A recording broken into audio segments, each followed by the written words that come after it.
పేదరికంపై గెలుపు అన్నటువంటి వార్తను హైలైట్ చేసిన రాష్ట్రంలో మెరుగుపడ్డ ప్రజల జీవన ప్రమాణాలు పేదల ఆదాయాలు పెరగడంతో పాటు నాణ్యమైన విద్య వైద్యం పౌష్టికాహారం గృహవసతి తాగునీరు అన్నింటి మెరుగుదల జీవన నాణ్యత పెరిగి పేదరికం తగ్గిందన్న నీతి ఆయోగ్ 2019-21 6.06%, 2022-23 నాటికి 4.19%, రాష్ట్రంలో 4 ఏళ్ల కాలంలో 1.87% తగ్గిన పేదరికం.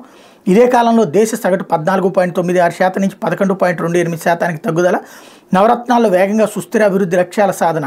డీబీటీ నాన్ డీబీటీతో ఇప్పటి వరకు 4.21 లక్షల కోట్ల పేదలకు పేదరికంపై నీతి ఆయోగ్ నివేదికలు వెల్లడంటూ ఉండటానికి ఇల్లు, తినడానికి తిండి, కట్టుకోవడానికి బట్ట, ఈ 3 లేక ఇబ్బందులు పడే వారి పేదలన్నది ఒకప్పటి ప్రాతిపదిక. కానీ రోజులు మారే. ఈ 3 ఉండటమే కాదు, అవి నాణ్యంగా ఉండాలి, నిరంతరం కొనసాగాలి. అలా కొనసాగించడానికి అవసరమైన సదుపాయాలు వారికి అందుబాటులో రావాలి. అదిగో అప్పుడే వారు పేదరికం నుంచి బయటపడినట్టు. స్థూలంగా చెప్పాలంటే వీటన్నిటిని సాధించడానికి పేదల ఆదాయాలు పెరగాలి. అలా పెరగడంతో పాటు భవిష్యత్తుపై భరోసా ఉండేలా వారికి నాణ్యమైన విద్యా వైద్యం అందాలి. గృహవసతితో పాటు తాగునీరు పౌష్టికాహారం అందడం, మాతా శిశు మరణాలు తగ్గటం, ఇవన్నీ జరిగితే పేదరికం తగ్గినట్లే నీతి ఆయోగ్ స్పష్టం చేసింది.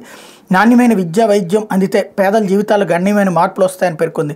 విశేషం ఏంటంటే నవరత్నాలతో పేదలకు అండగా నిలిచి ప్రత్యక్షంగా పరోక్షంగా 4.5 ఏళ్లలో ఏకంగా 4.21 లక్షల కోట్లను పేదలకు అందజేసిన ఆంధ్రప్రదేశ్ ప్రభుత్వం ఈ విషయంలో గణనీయమైన పురోగతి సాధించింది. ఇక్కడ పేదలు గడిచిన 4.5 ఏళ్లలో ఏకంగా 1.87% తగ్గారు. పేదరికం ఇప్పుడు 4.19% మాత్రమే పరిమితమైంది. ఇది కేంద్ర ప్రభుత్వ ఆధీనంలో నీతి ఆయోగ్ నివేదికలు వెల్లడించిన వాస్తవం.